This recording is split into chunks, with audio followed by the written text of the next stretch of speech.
Summa dzakara samratan nur wahyal kashfu an haqaiqil asya.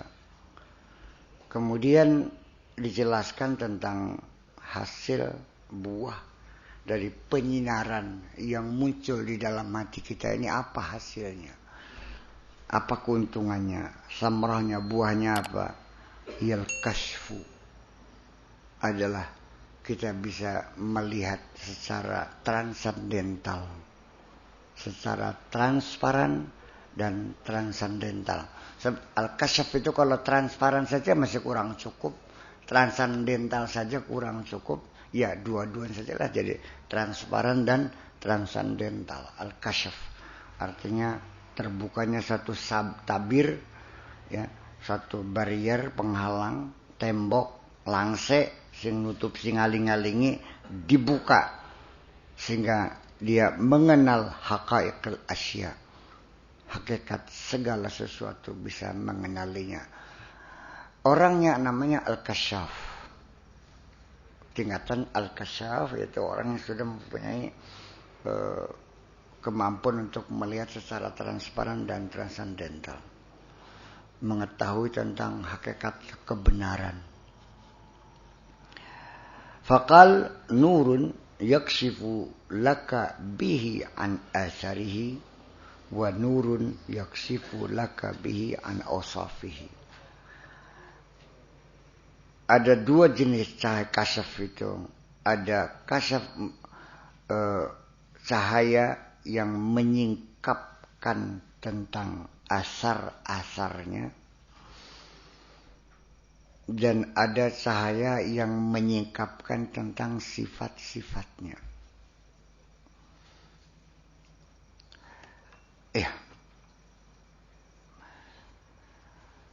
Jadi artinya bahwa hati kita sebelum ada sinar ini kan gelap gulita, beli warung bener, mata bega, bakal langka baterai, langka patromak, langka listrik, langka bulan, langka serengenge. Di malam hari gelap gulita, mendung tebal, hujan lebat di tengah hutan, dan kita berjalan apapun terinjak ya tunggak, ya paku, ya beling. Demikian juga hati kita ketika dalam keadaan gelap gulita, segala macam kemaksiatan dilakukan kok, secara sadar atau tidak sadar, tapi yang jelas berlumur dosa. Semuanya serba salah, diweruning bener. Kenapa? Hatinya masih gelap gulita. Lamun wong sembahyang nggak ada urusan, sekalipun dia sholat, sekalipun dia naik haji setiap tahun. Kalau hatinya gelap, masih sering ningsangkingan aja beli nganter. Non? Bahkan wong utang 10 juta, balik ke 12 juta. Iya kan?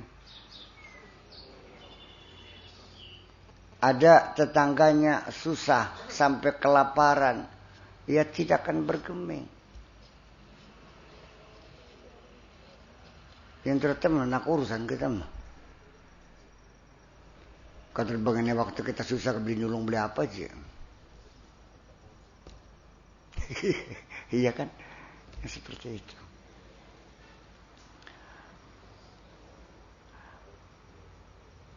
Itu dosa zahir masih dia lakukan, apalagi dosa batin. Ya berenang, iya, terus kebes. Dua sinar itu kita mengenali asar. Apa bahasa Indonesianya asar?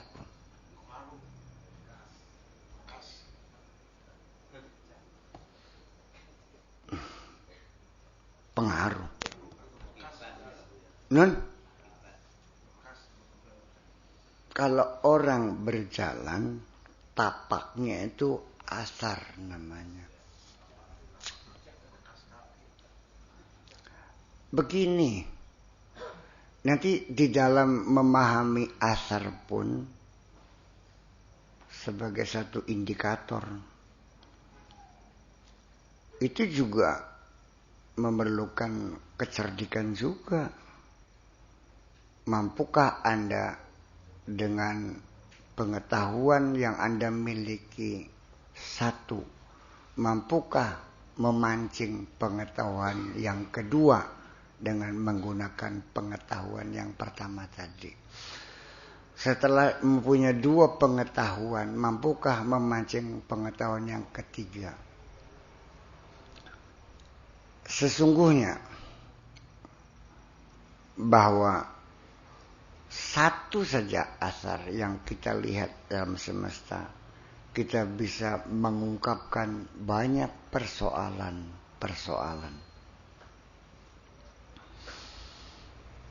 Saya bercerita, ada seorang perempuan datang kepada saya menanyakan, Pak Kiai, menurut agama Islamku iya ta wong lanang ku oleh ngebugi rabiku?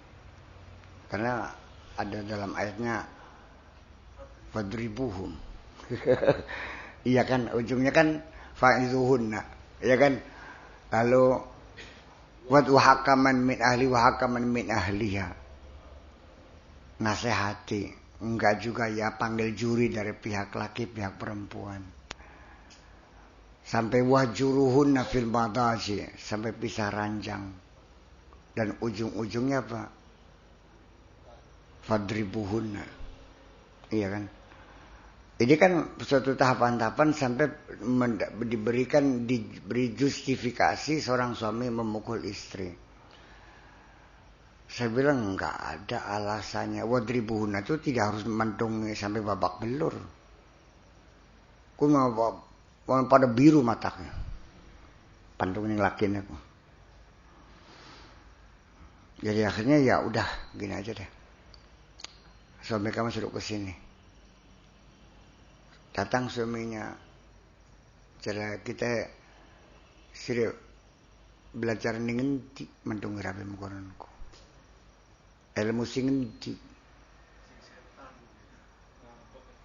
Dijawab ning lakine, Pak Kiai, untung beli takpodari. Apa sih? Kita kan beli jaluk apa-apa.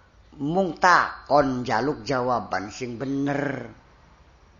Mung takon jaluk jawaban sing bener. Iki ning kamar anak udud ngebul ki udude sapa?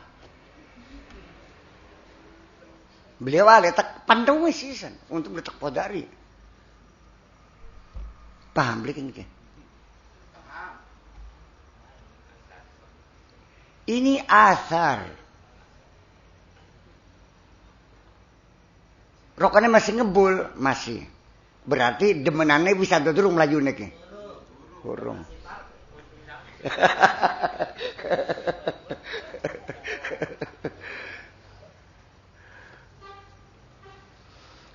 Rokok niki nembe sekitar 1 senti.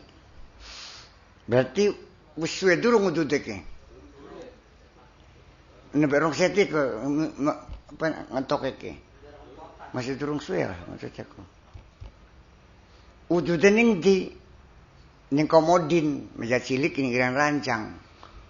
Berarti demenane ki waktu udud ki. Bari dodok ning rancang ora ki. Sing pasti kan demenane kan doyan udud ora ki. Udud di samsu berarti suka duit ora ki. Ngerti beli kan? Mau berapa hal bisa saya ungkapkan? Ya kudu cerdas, ya no. Iya. Sampai ketika kita Di pagi hari melihat ada tapak macan pun ya bukan sekadar oh tadi malam ada macan. Ya tidak. Ini macan lewatnya menjelang pagi. Iya kan? Menjelang pagi. Tidak sore. Karena tadi malam hujan tuh di atas jam 3. Menjelang pagi hujan tuh. Lamun sing sore, ya berarti langkah tapak karena hujan orang kan iki. Paham belikin iki. Cerdas belum kan iki. Iki macan tekane sing kulon marane ngetan. Beli mungkin anak tapak macan melakukannya mundur ora. Ibutang koiten betul Bu ya. Yes. Iki macan dudu macan cilik, macan gede, tapaknya gede. Dudu kucing, bibitane kin ki. Macan ki kaya bare gawa wedus bapak karena anak gede wedus diseret. Berapa berat macan ini juga bisa diketahui. Gawe sikil papat kayak macan. Tendenana karo pasir. Amblesnya sepira. Ya macan semuanya bote gini. Jadi artinya bahwa kita menggali, memahami tentang pengetahuan kita tentang asar. Artinya asar itu apapun yang diciptakan Allah di alam semesta ini, wahadhihi kulluha min asari. Iya kan? Jadi artinya bahwa orang yang hatinya mendapat penyinaran pasti dia mengetahui banyak hal tentang rahasia alam semesta ini. Ya bakal masih nyebutakan puskesmas, masih kesmas memang. Belum mungkin. Ngaran di universitas persitas kok. Ngerabinin rumah sakit ya lagi di koperasi. Apa sih itu koperasi? Ya kan gitu. Jadi artinya bahwa kita bisa dengan kecerdasan spiritual yang seperti ini. Jadi cahaya hati kan sekarang kan istilahnya dengan kecerdasan spiritual itu. Spiritual question. SQ. Yang membuat kita menjadi cerdas. Wa yakshifu laka an awsafihi. Kita bisa mengenali tentang sifat-sifat Tuhan itu sendiri. Jadi artinya bahwa aslun nur min haitsu wal kasyaf, cahaya yang artinya mengusir kegelapan, yaitu membuka tabir. Fanurul hissi yakshifu anil mahsusat, cahaya fisik menyingkapkan yang kita lihat, yang fisik, yang mahsusat. Wandurul maknawi dan nur maknawi yakshifu anil mafhumat, yaitu menyingkapkan tentang pemahaman itu. Jadi artinya bahwa tingkat pemahaman ini sendiri pun memerlukan satu kecerdasan, ada penyinaran dalam pikiran kita. Kalau enggak, ya enggak bakalan paham. Wis mungkin begini mah, bisa jaga wong Islam ke. Sepakat salat 5 waktu adalah wajib. Dan kita juga melakukan setiap hari enggak pernah tinggal. Dari sejak kecil sampai sekarang. Tapi apa yang ada dalam pikiran setiap orang yang melakukan salat adalah dalam pikirannya sedang menyembah Allah kan. Iya kan? Ada enggak yang terbayang bahwa sholat itu sebetulnya satu rekonstruksi? mereka ulang tentang penghambaan diri kita kepada Allah. Mungkin pada awalnya adalah karena penyimpangan ini, karena asalnya sholat diterjemahkan dengan sembahyang, lalu pikiran kita menjadi terobsesi kepada menyembah eyang. Ini kan jadi persoalan. Jadi akhirnya kepada simbol-simbol agama yang sering kita ucapkan, yang kita diskusikan, yang kita khotbahkan, ya sekedar stereotip, hanya mengulang-ulang omongan orang, yang paham juga enggak. Iya beli. Wis ini perkawinan mbah, singaran sakinah mawaddah rahmah, diumakan galubong gini ora. Paham enggak maknanya sakinah? Enggak bakal paham. Mawaddah siapa? Apa bedanya mawaddah dengan sakinah? Suruh kencang. Kalau rahmah siapa bedanya dengan mawaddah? Ya kadro kan barangnya mah. Ini dalam kehidupan kita sehari-hari sendiri juga ya sangat ya kegelapan itulah persoalannya, enggak jelas. Asbun kabeh. Apa asbun kok? Asal bunyi. Bak asal bunyi kentut barangnya bangku. Iya.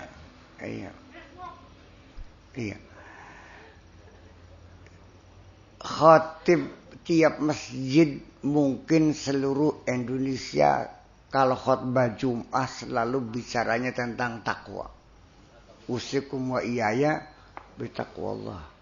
Tetapi ketika kita tanya satu persatu, apa sih takwa itu? Mereka juga enggak mengerti.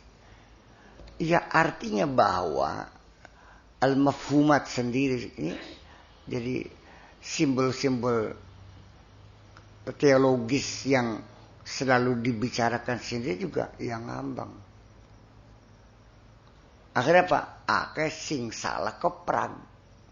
Karena apa? Karena tidak paham. Makanya jadi kecerdasan itu yakshifu anil mafhumat, pemahaman yang sifatnya adalah konsep-konsep ya persepsi dan konsepsi menjadi satu acuan yang pasti. Persepsinya salah, konsepsinya pasti salah. Kalau sudah konsepnya salah, aplikasinya pasti salah. Kalau perlu saya jelaskan lagi bahwa ketika orang itu menyerukan bertakwa, keprageka, ya memang ya salah sekali singgasnya. Ketika dia itu setelah mendengar khutbah Jumat diajak bertakwa, akhirnya alhamdulillah sembayangnya tambah sholat, qobliyah ba'da dilakoni, Senin Kemis dilakoni. Menurut Anda apakah itu menunjukkan bahwa orang itu sudah ada kemajuan dalam bidang ketakwaannya? Belum tentu. Ketakwaan itu berkaitan dengan kewaspadaan seseorang, kehati-hatian seseorang, tindakan preventif dia. Beli ada gudung, lebih waspada.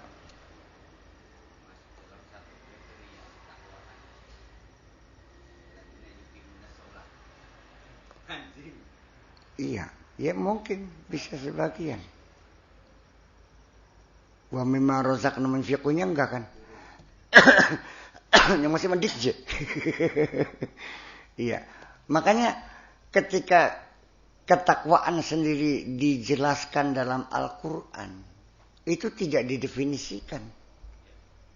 Tetapi hanya menyebutkan beberapa kriteria-kriteria saja.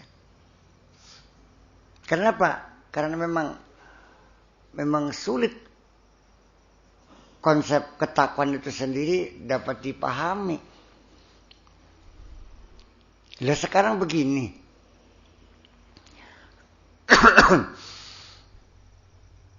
Kalau seandainya ketakwaan dalam artian seperti itu, ketika Allah juga berbicara kepada Nabi Muhammad, ya ayuhan nabi taqillah. Allah menyuruh Nabi bertakwa. Tentu dalam pikiran Anda supaya Kanjeng Nabi supaya melaksanakan segala perintah Allah kan. Dan supaya menjauhi segala larangan Allah kan. Awet kapan Kanjeng Nabi melakukan perintah? Awet kapan Kanjeng Nabi pernah melanggar larangan Allah? Sing jelas buyar dari takwa kang izin sing ngerteni. Takut istri tua. Iya. Tetapi kalau kita lihat ketika ya ayuhan nabi taqillah wala tuti'il kafirina wal munafiqin, jangan berkompromi dengan orang-orang munafik, orang-orang kafir. Kelipat sirah. Di sini kan jelas berarti waspadalah.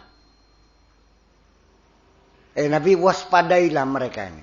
Jangan sampai kamu terjebak. Jadi kan kewaspadaan. Masa suruh melaksanakan perintah Allah si pimpin mana?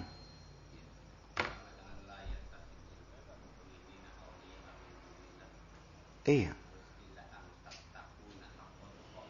Iya makanya. Jadi memang untuk memahami makna takwa saja. Ini juga memerlukan pemahaman yang sangat luas sekali. Tidak semudah itu dong persoalannya. Iya kan?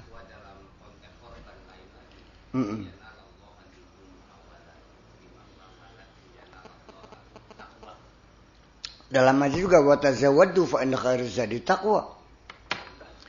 Dibuntal tatakonan. Terlintas. Kanggo sangu. Iya. Iya artinya ya wajarlah ketakwaan dianggap sebagai bekal yang bisa menjamin keselamatan Anda dalam perjalanan. Apa? Ngati-hati. Tetap aja.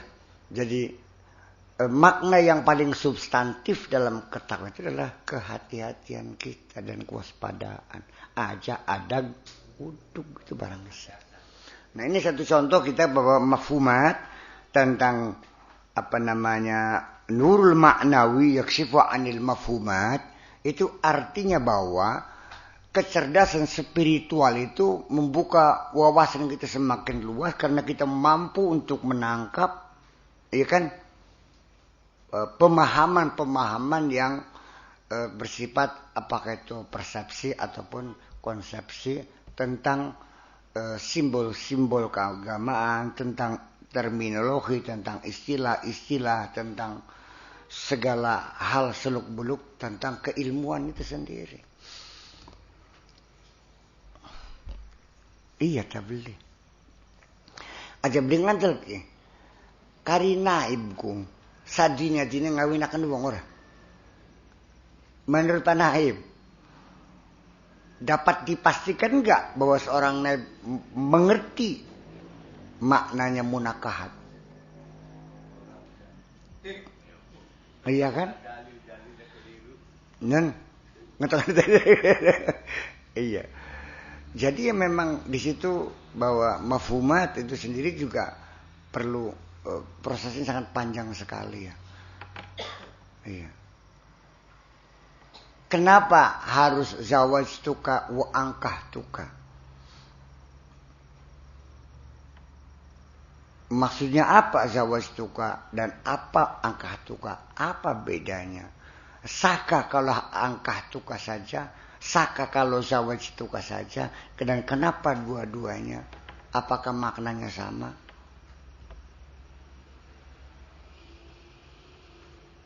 Iya. Zawajtuka artinya ja'al tu.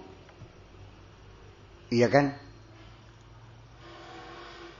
Ibnati zaujatan laka wa ankahtuka wa ja'altu ibnati mankuhatan laka. Anak kita bisa digandeng dijak kondangan sebagai zauja dan anak kita bisa dituruni. Siapa? An-nikah bermakna al-wat'u. Ya. Jadi ya nanti di ujung-ujungnya dalam bahasa Indonesia saya kawinkan kamu. Apakah kawin itu terjemahan dari zawajtuka atau dari angkahtuka? Apa beli ruwet begini? Saya kawinkan dan saya nikahkan kamu. Karena nikahkan kawin. Baka zawajtuka yang bojo akan insun. Baka angkahtuka macekaken. Ya baka zaujun itu adalah fungsi sosialnya sebagai pasangan. Karena zaujun itu double.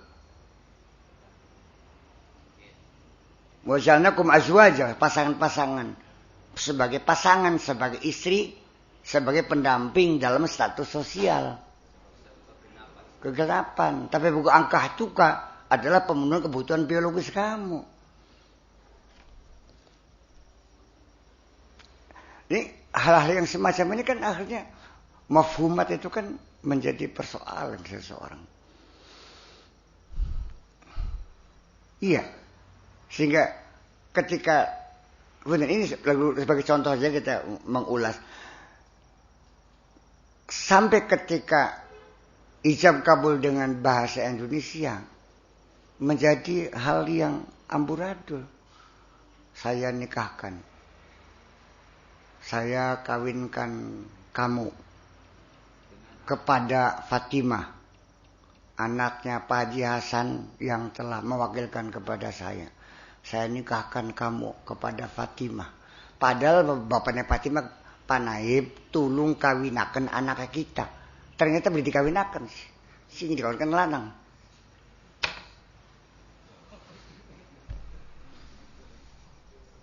Iya. Iya karena apa? Karena zawajtuka, saya nikahkan kamu. Iya karena bahasa Arab maka itu sebagai maf'ul tsani, dia didahulukan karena dia dhamir muttasil. Faqaddimil akhassa, didahulukan. Asalnya zawajtu Fatimata iyaka, karena ini infisal, karena dia mutasil maka bisa didahulukan. Zawajtu ka Fatimata. Ya. Pak Naib nak akan serahkan ini kepada Tarsono. Pak Naib menyerahkan Tarsono kepada HP. Benar-benar. Oh iya.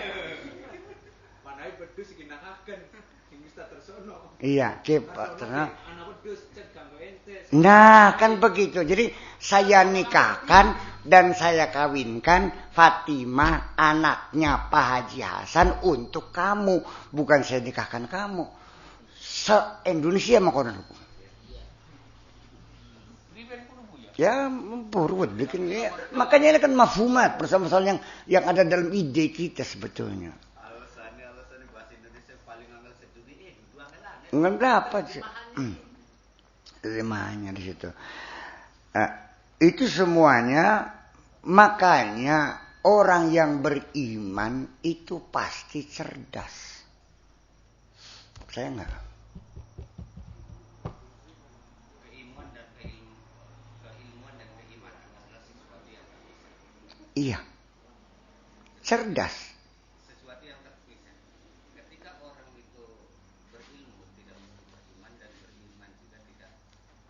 Dua hal yang berbeda dan ketika bersatu dia mempunyai nilai plus. Makanya yarfa'illahu allazina amanu wallazina utul ilma darajat. Sebab keimanan sendiri pun juga adalah merupakan keilmuan yang bersifat batini. Dari kecerdasan batin dia meyakini adanya Tuhan. Di ujung-ujungnya mah ya bodoh kan lumayan, yang penting beriman. Tapi kalau dengan ilmu yang gue juga, itu yang plusnya. Ya idealnya. Jadi persoalannya, kalau ada orang itu beriman, dia punya kecerdasan. Hanya saja karena dia tidak mendapat peluang untuk mengembangkan kecerdasannya. Karena status dia sebagai budak, status dia sebagai buruh. Jika tidak ada peluang untuk belajar untuk sekolah, tidak mampu untuk beli buku. Tapi tetap secara internal dia punya kualitas kecerdasan. Paham bikin ke? Itu. Nice. Au taqul nurul hissi yakshifu anil awani wa nurul ma'nawi yakshifu anil ma'ani. Cahaya fisik mengungkapkan tentang ruangan, tempat, posisi, arah, awani, tempat. Wa nurul ma'nawi yakshifu anil ma'ani. Wadah. Nurul hissi kita bisa kenal gelas. Nurul ma'nawi yakshifu anil ma'ani, kenal apa yang ada di dalam gelas. Umpamanya sekalipun air fisik juga ya ini. Kita kenal kepala kan gitu. Tetapi maknanya apa otak itu? Itulah namanya nurul ma'nawi, tentang makna. Nurul hissi yakshifu anil awani. Nurul hissi hanya bisa memahami tentang bacaan sholat, syarat rukun sholat dan sebagainya. Tapi nurul ma'nawi yakshifu anil ma'ani, tentang makna yang terkandung di dalam sholat itu apa, faktor-faktor yang substantifnya apa. Wala ibrata biru'yatil awani khawiyatun anil ma'ani. Nggak ada nilai orang bisa melihat awani tapi dia kosong dari pemahaman ma'nawi.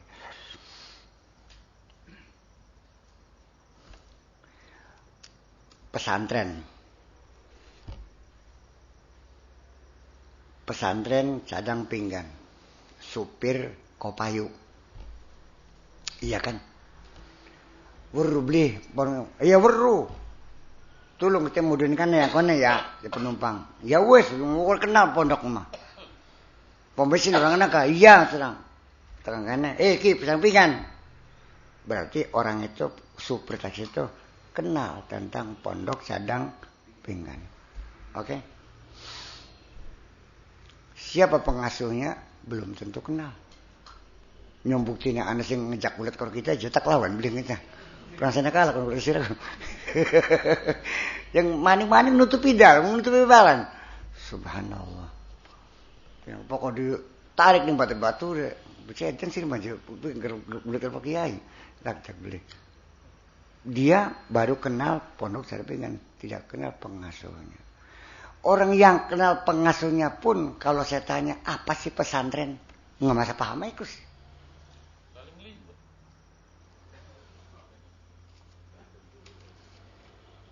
Apa bedanya pondok dengan pesantren? Kenapa jadi pondok pesantren? Soalnya kalah kena pondok indah. Oh, pondok bambu. Iya. Sampai kepada santri yang mondok di sini pun belum tentu mereka mengerti bahwa pondok pesantren merupakan benteng terakhir bagi keberlangsungan umat Islam di Indonesia ini. Iya beli. Sampai wong sing duwe pondok kan durung tentu paham maknane pesantren. Apa fungsi pesantren di Indonesia ini? Wis garu bikin ki. Lah iya dong. Ujung-ujungnya dia bisa ngaji takrib, duit sawarong bau, sebau diwakapaken gawe pondok, ya boleh. Tulisan dina itu ngaji kitab takrib, diceluk kiai sudah bangga.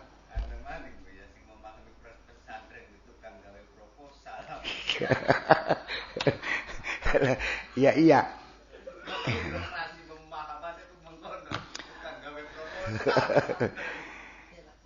Iya seperti itulah kira-kira. Sehingga ketika dia membangun, dia minta sumbangan bagi waring. Waya wis dadi, ana wong takon, dananya tinggal berapa? Sir melu apa? Takon dana segala macam kok. Pondok-pondok karyang. Beri paham wong ke, maksudnya sumbangan itu apa? Bakat sumbanganku adalah proyek-proyek kemasyarakatan yang nantinya untuk dipakai oleh masyarakat. Maka dia berhak minta sumbangan. Kalau nantinya milik kamu, ya banget sumbangan. Karena ngemis. Kenapa kita harus berani minta sumbangan? Karena bisa bertanggung jawabkan bahwa ini untuk umat, bukan untuk pribadi. Mau cek silakan, terus sudah diwakafkan. Bukan hak saya kok. Dan anak cucu saya nggak bisa memilikinya. Ya kan begitu. Silakan cek pondok saya. Apa terlibat saudara saya? Nggak ada kok orang semuanya. Iya. Ini bukan kerajaan. Tapi ada nggak pesantren kerajaan? Ya udah bikin kok. Anak kayak Haji Salim semono pinter ya padahal mah. Ya kena duduk turun ya boleh ngurus pondok. Ini persoalan. Berarti secara fisik ya awani tahu bangunannya pondoknya iya, tapi maknanya tidak semua orang paham kok. Ini contoh yang lain aja kan gitu. Ya ujung-ujungnya mah ribetiku aja barangnya mah. Jadi ada pemahaman-pemahaman yang semacam itu juga kita harus tahu kita ini apakah masih tingkatan